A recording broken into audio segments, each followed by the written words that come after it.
How to fix video unavailable on Amazon Prime Video. Let's get started. So first of all, check if the title is available in your country. Some movies and TV shows are only licensed to stream in certain region, so they may not be available where you live. Next, make sure you are signed in with the correct Amazon account with an active Prime Video subscription or the required add-on channels.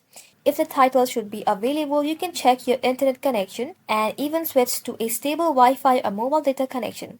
After that, restart your Prime Video app or refresh the webpage. You can even try signing out of your account and then signing back in again. And also, if nothing works, you can simply clear your browser cache or the app cache. If the problem still isn't fixed, you can simply contact the customer support of Amazon or wait for a few moments before trying again.